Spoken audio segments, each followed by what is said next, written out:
Oats గురించి ప్రత్యేకంగా పరిచయాల అవసరం లేదు. వీటి గురించి అందరికీ తెలుసు. శరీరానికి మేలు చేసే వాటిల్లో ఓట్స్ కూడా ఒకటి.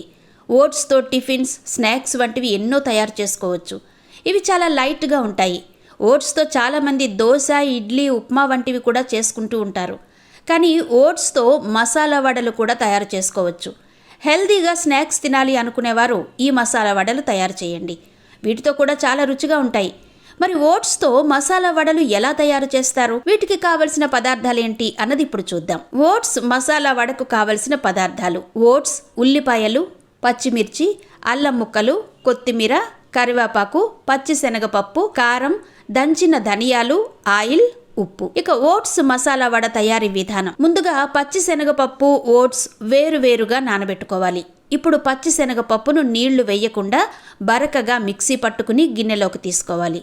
ఇందులోనే నానబెట్టిన ఓట్స్, కారం, ఉప్పు, కొద్దిగా ఆయిల్, కొత్తిమీర, ఉల్లి, అల్లం, పచ్చిమిర్చి తరుగు, దంచిన ధనియాలు, కరివేపాకు వేసి బాగా చేతితో కలపాలి. నీళ్లు అవసరమైతే కొద్దిగా వేసి బాగా కలపండి. ఇప్పుడు స్టవ్ మీద కడాయి పెట్టి ఆయిల్ వేసి వేడి చేసుకోవాలి. ఆయిల్ బాగా వేడెక్కాక మంటను సిమ్లో పెట్టి వడల మాదిరిగా వేసుకోవాలి. వీటిని రెండు వైపులా ఎర్రగా వేయించుకుని తీసుకోవాలి. ఇవి బాగా వేగాక సర్వింగ్ ప్లేట్ లోకి తీసుకోవాలి. వీటిని నేరుగా తినవచ్చు, లేదా పుదీనా చట్నీ, టమాటో కెచప్ తో తిన్నా కూడా బాగానే ఉంటాయి. ఈ వడలను అందరూ తినొచ్చు. ముఖ్యంగా పిల్లలకైతే మాత్రం చాలా బాగా నచ్చుతాయి. ఇన్స్టెంట్ గా అప్పటికప్పుడు తయారు చేసుకోవచ్చు.